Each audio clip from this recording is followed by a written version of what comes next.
Put your seatbelts on and get ready for the ride.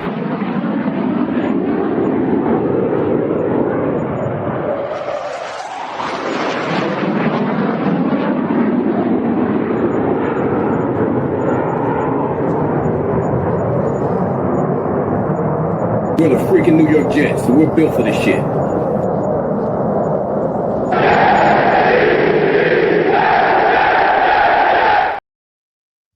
Hello, welcome to another episode of In the Trenches with Gang Green. I'm your host, Bubbs. Today is Friday, June 27th. Hopefully everybody's having a good day so far today. This is episode 561 of the In the Trenches with Gang Green podcast. I thank you, as always, for joining me. For those tuning in on YouTube, make sure to please like and subscribe. Of course, appreciate all of those tuning in on all the different audio podcast platforms. And today we've got some more New York Jets news and notes to discuss. I wanted to break down a undrafted free agent wide receiver that is making a strong push heading into training camp after a strong offseason to try and make this New York Jets roster. We will break him down to open up today's podcast. And I also wanted to get into an NFL analyst's bold prediction on the New York Jets in 2025. We will touch on that a little bit later on. As always, though, before we begin, we've got to tell you about our podcast partners, starting with our friends over at BetUS, America's favorite online sportsbook. If you want to get in on any of the sports betting action, check out BetUS and use my link in the description of this video to get a 125% sign-up bonus on your first 3 deposits up to $2,000. Also, our friends over at SeatGeek, if you want any of the hottest tickets in sports or entertainment, check out SeatGeek and use promo code BUBSONSPORTS for $20 off your first purchase. And of course, our friends over at Huga House, if you want any of their awesome selection of hats, t-shirts, sweatshirts, check them out and use code BUBS for 15% off any purchase and get yourself some awesome Huga House swag. So here we go, episode 561. Thank you as always for joining me. This is a Friday program as we get closer and closer to the end of June and almost into the beginning of July. Each day goes by. We, of course, get closer to training camp. Cannot wait.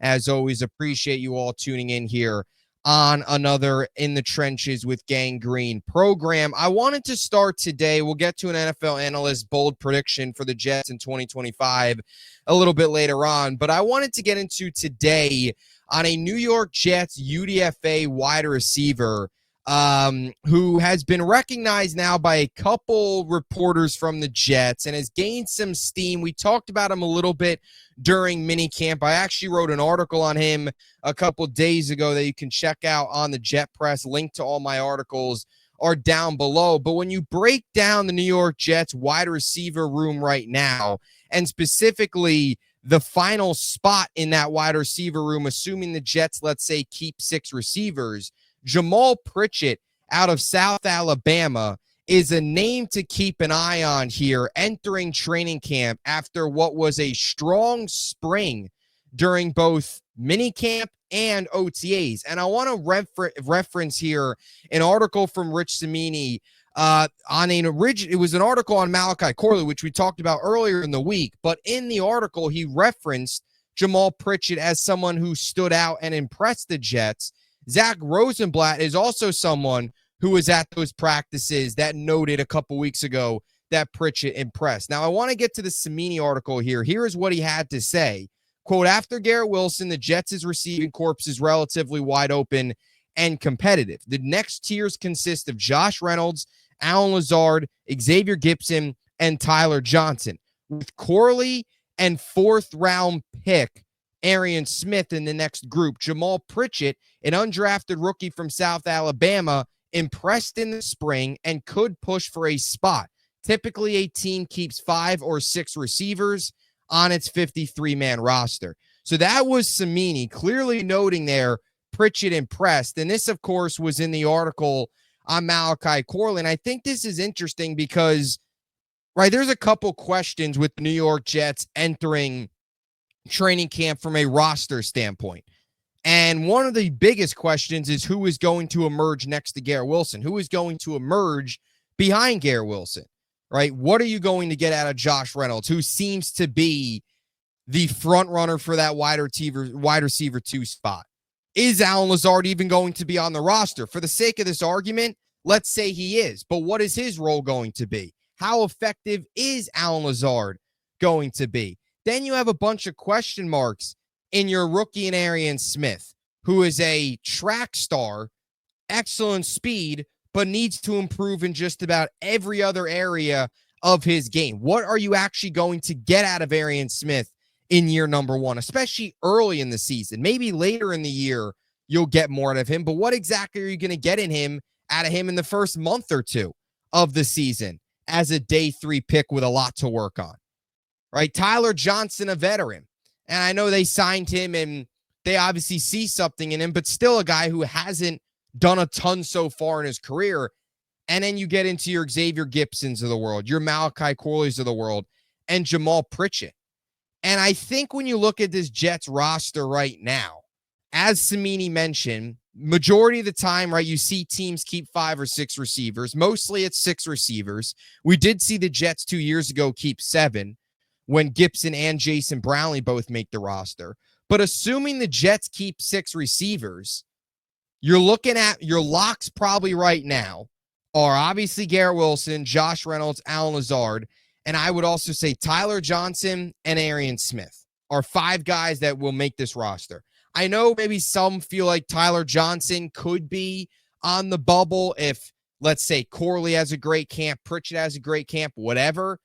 I don't see that happening just because they went out and actually signed him. I know it's a low, cheap 1-year contract, but still the fact that they brought him in, I just don't see them moving on from him, another veteran. So I see those 5 making the team, which would then leave the door open to your final spot essentially being up to Pritchett, Gibson, and Corley.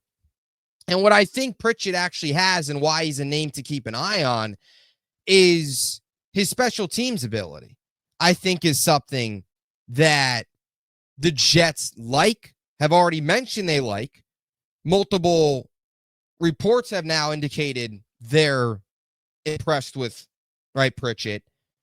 But that also outweighs those other 2 guys. Xavier Gibson, outside of the punt return touchdown that he had in overtime against the Buffalo Bills in week 1 of 2023, as we all remember, and I was in attendance for that one. We all remember that chaotic night. Rodgers goes down, Gibson returns the kick. That was his highlight. Ever since then, the rest of that season, he didn't do a ton, right? Even later in that year, they had that game up in Buffalo when Zach got benched for Tim Boyle, where Gibson fumbled early in that game and the Bills took over and capitalized on it. And last year, Gibson wasn't much of a factor. Special teams as a whole last year was a disaster, and Gibson doesn't provide you really anything as a receiver. He hasn't done so in his first 2 years, and Corley is a guy who hasn't played at all in special teams. Jets have never really tried him at special teams.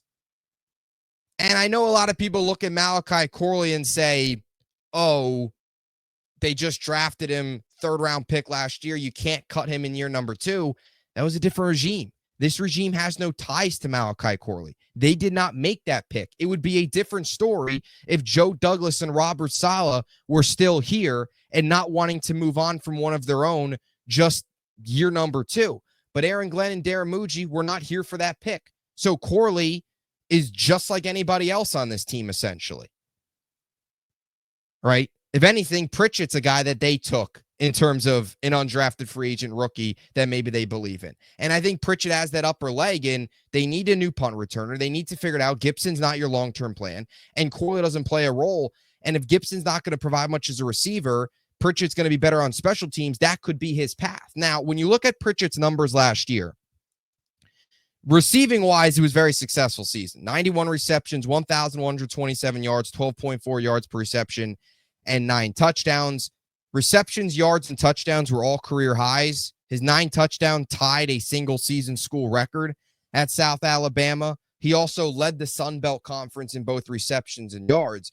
So did a lot of good things as a receiver. And in his career at South Alabama, did a lot of good things as well as a receiver in terms of his whole body of work. 150 receptions in 33 games, 2,034 yards, 13.6 yards per reception, and 17 touchdowns. But the punt returning numbers are, I think, really what stick out.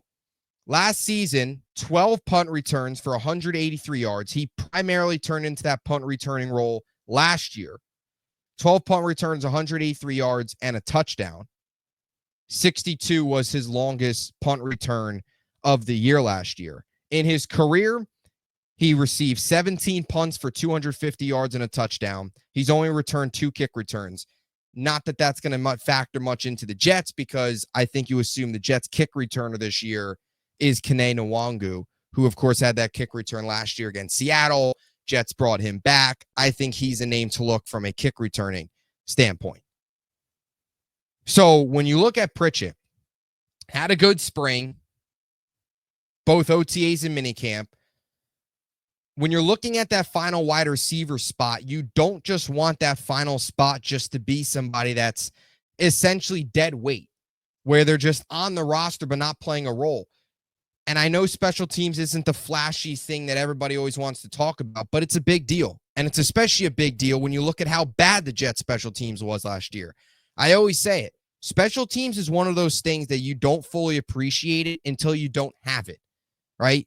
If special teams is good, nobody talks about it, nobody cares about it. It's kind of, but once it's bad, and once you see struggles, which the Jets saw from a kick returning perspective, punt returns last year, heck, kicking was a massive, as a whole, it was a disaster.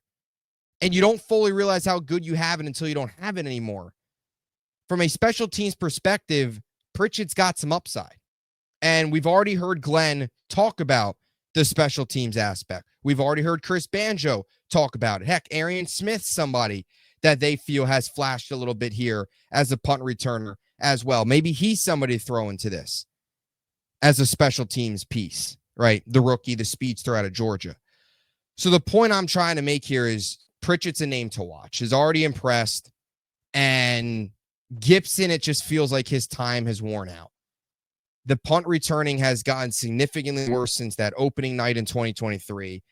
Last year, it was nothing. He didn't do much of anything last year. He doesn't provide anything as a receiver. And Malachi Corley, you can't just keep your 6th receiver's got to be somebody that plays a role in special teams.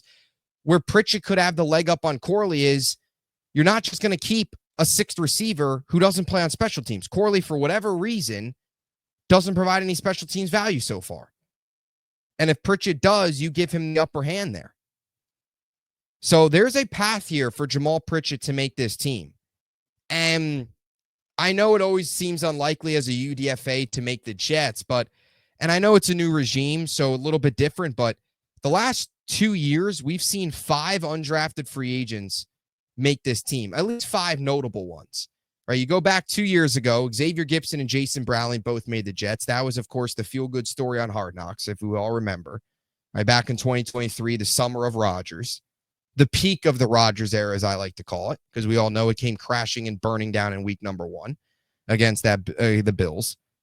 And in last year, you had 3 UDFA defensive linemen make the Jets: Braden McGregor, Leonard Taylor, and Eric Watts. So the point I'm trying to make is in the last 2 years, we've seen a handful of undrafted free agents make this team. Jamaal Pritchett could be another one that does.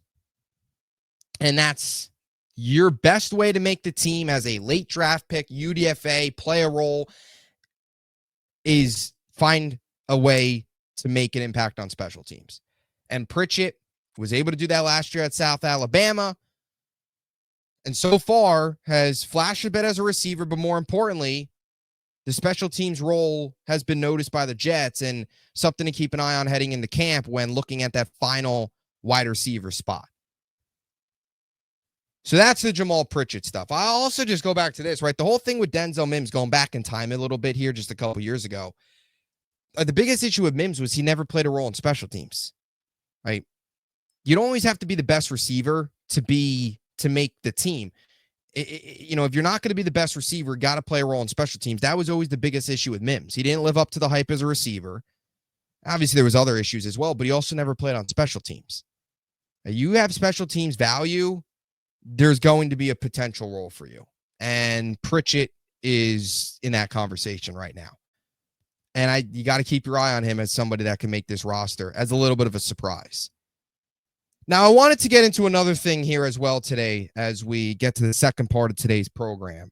And that is a bold prediction from an NFL analyst. So Leger Douzabal, former Jet, of course, works on over at CBS Sports Network covering the NFL. Going through some of their predictions, had a bold, I guess you want to say bold or optimistic, however you want to say it, prediction for the New York Jets. We'll play the clip and we'll discuss it on the other side. Here was Douzabal on the Jets 2025 outlook. You see them going 9-8. Yeah, I'm going to say this is going to be a surprise team. You see the graphic right there. I think the tell of the story, Haley, is weeks 14 through 18. And I say that because you have the Dolphins, Jaguars, Saints, Patriots. Essentially, all of those teams are kind of in a rebuild. Yeah. Right? So the Jets can go on a run right there. And then week 18, you talked about it. You threw a shot at my Jets in the beginning saying the Bills are by far the best team, which is true in this division. I'll be honest, it's true in this division.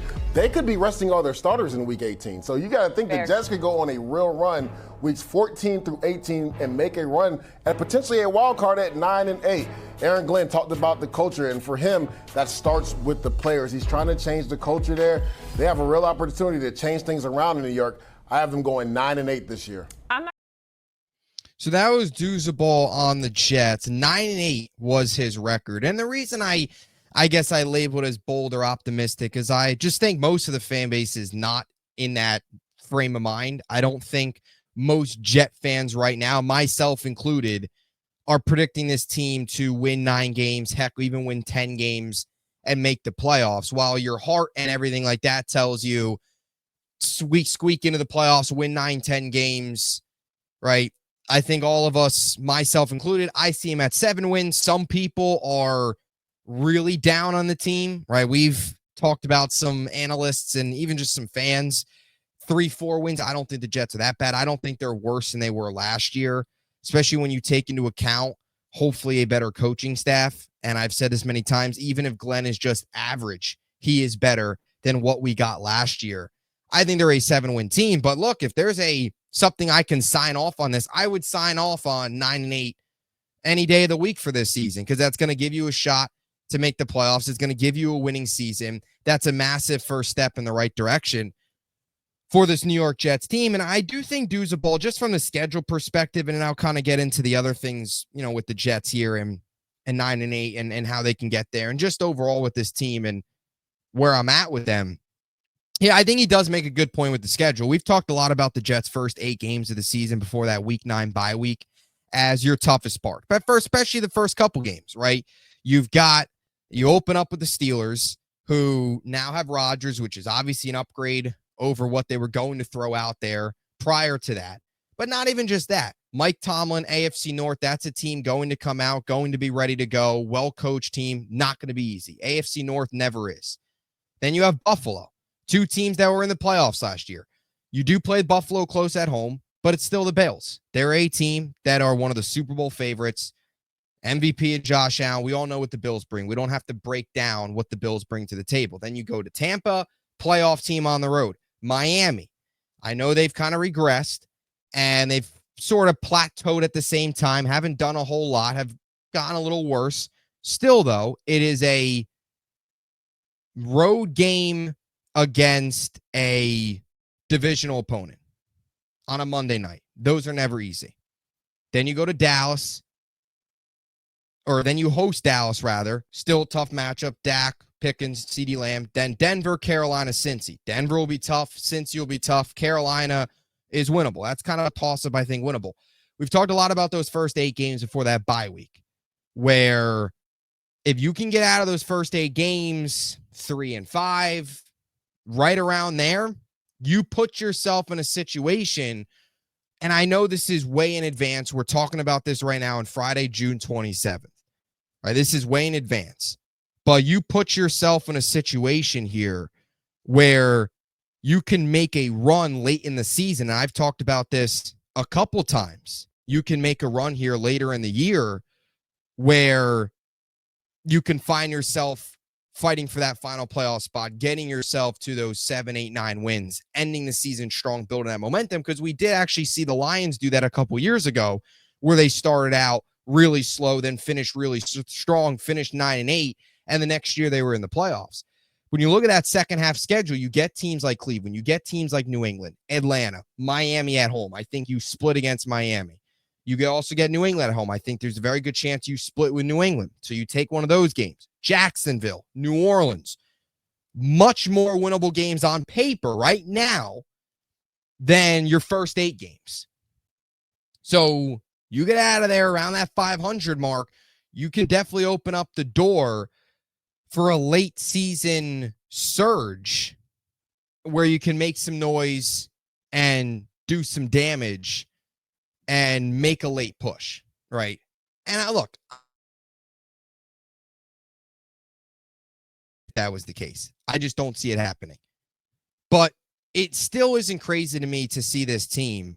And I guess I shouldn't say I don't see it happen. Like I with this Jets team, it's not crazy for them to be competitive this year and be in that situation where they get out of their first 8 games, get to 3-5. We talk about it all the time, or even 500, let's say, out of their first 8, and then are able to make a little bit of a late season push. We talk about it all the time. Rebuilds don't take forever. They don't. And this team has talent, right? They're a lot closer to getting out of this than I think sometimes a lot of people give them credit for.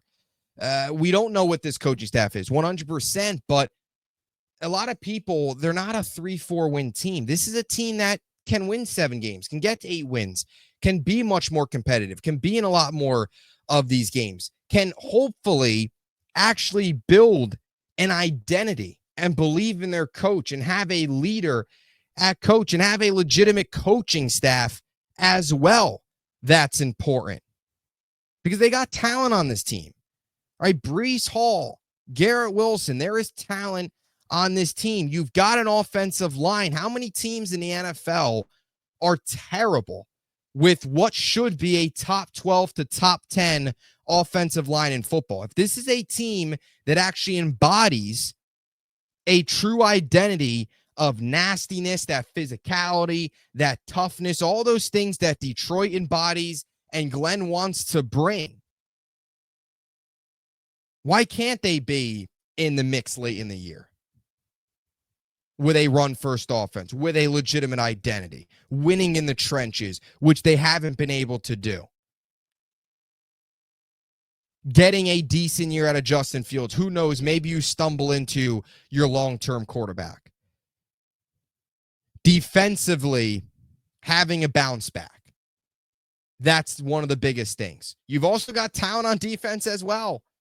Right? Yes, this defense was bad last year, but you've got talent. Jamian Sherwood, Quincy Williams, Quinn, Will McDonald, Jermaine once he gets back into the flow of things. And I do think you've got to expect Jermaine to take a bit to get back into it.